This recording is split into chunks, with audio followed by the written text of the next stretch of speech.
Hello, dear friends. This is Bob Hatton. This is your encourager, and I'm so glad that you join me once more as we continue to look at the leaders in Israel. I told you we're in chapter 31 of the book of Deuteronomy. I told you that there were three leaders in Israel. There was the old leader, and that was Moses. We had a look at his life yesterday. And then there was another leader, the new leader, and we're going to have a look at this new leader today.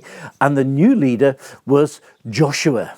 And Joshua was one of the two men who were left over from the old generation. Joshua and Caleb, they were the only ones who'd left Egypt and accompanied Moses to this point where they once more on the verge of entering the promised land. We know that I think Caleb was 85 at this time, so Joshua must have been around the same age, I suppose. They'd both been part of the group of spies that had gone into the promised land as Israel was waiting also to enter. They had a look around. They came back with the grapes and the other stuff what they brought from Canaan. They came with a report saying that the land was so good, it was so fruitful. It was indeed a land that was flowing with milk and honey. This is a good promise what God has given us. But they said there were giants in the land, there were fortified cities, there were big armies. We cannot go and get that. That God has said that's okay, but we cannot. We don't believe what God has said. And of course, it was Joshua and it was Caleb who contradicted the other 10 spies. And they said, when God is with us, we will be able to go in the land. We will be able to take it. And they tried to encourage the people to get a hold of the faith that God had actually given them to enter the land and to take that which he was wanting to give them. But in the end, these 10 spies, they got the people onto their side and they started to moan and groan and complain and cry and so on. And God says they're not going into the promised land because of the disobedience and the unbelief. So they ended up wandering through the desert for another 40 years. What a tragedy. And God said none of this generation will enter the promised land except for these two guys, Joshua and Caleb, because they are men with a different spirit. I love that phrase. They are men with a different spirit. And I want to challenge you to have a different spirit to everything that is around us, all the moaning and groaning and no expectation. And you can just continue these thoughts yourself if you like. But they had a different spirit. They were a cut above the others. And we see how God now prepares Joshua.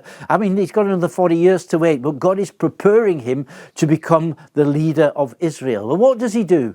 Well, one of the things he does, if we read the text carefully in the story of Moses going up to get the 10 Commandments, we see that Moses went into this thick cloud of the presence of God, and halfway up the mountain there were the elders, and then down at the bottom there were the people who the rest of the people. They stayed there. Everybody was worshipping God, and it was a good time and so on.